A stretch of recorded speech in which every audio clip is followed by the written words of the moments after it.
E a moringa, planta, talvez muita gente não conheça, né, seja novidade, mas tem a moringa de barro também, né, que também tem um sentido aí É especial. que a moringa árvore, Joyce, é mais o pessoal do Nordeste, mais o pessoal dessa área mais seca, de solo mais difícil, que conhece, porque ela se adaptou muito bem.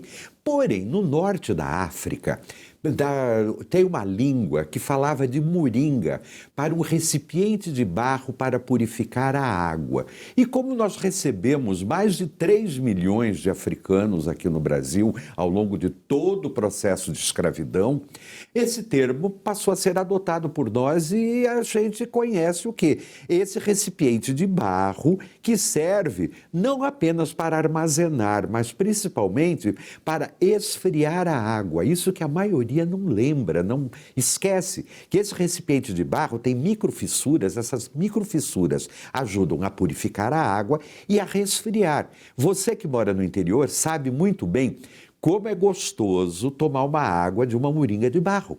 Por quê? Porque ela, além de ter um outro sabor por causa da terra e tal, ela ainda tem uma temperatura extremamente agradável e adequada ao nosso corpo humano.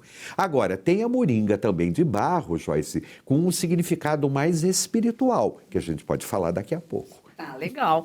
Ô, doutor, você aproveita tudo, folhas, sementes, quais as formas aí para usar a moringa?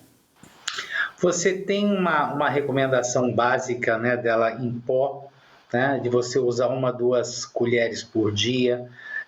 Então, você tem formas, sim, recomendadas que você pode utilizar. E o que é importante nesse processo é a gente entender...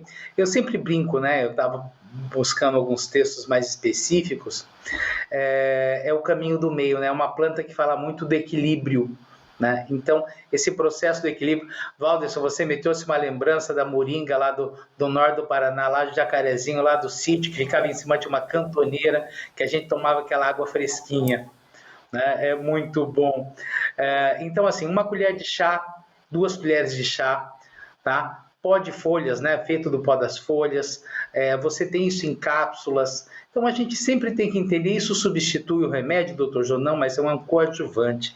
Esse coadjuvante é significativo. Às vezes eu costumo brincar, né? Às vezes o motor não está com problema, é aquele parafuso que você consegue dar aquele torque, aquele apertinho direitinho, né? Agora cedo ainda, eu estava conversando com um amigo que passou aqui, e eu falei, pô, vou gravar agora, e quando teve o programa do alho, ele tem uma fábrica de alho, e eu mandei para ele, ele falou, poxa, mandei para todo mundo, para todos os meus clientes e tal, e ele falou, pô, eu tenho uma moringa, eu tenho um pé de moringa perto da água lá no meu sítio, e você sabe que as sementes caem, né, e a água fica mais purificada, né? Olha que coisa. Eu vi que ela não gosta muito de água, mas eu achei interessante essa pesquisa, que era outra coisa que eu não sabia, né? Como a gente é ignorante às vezes.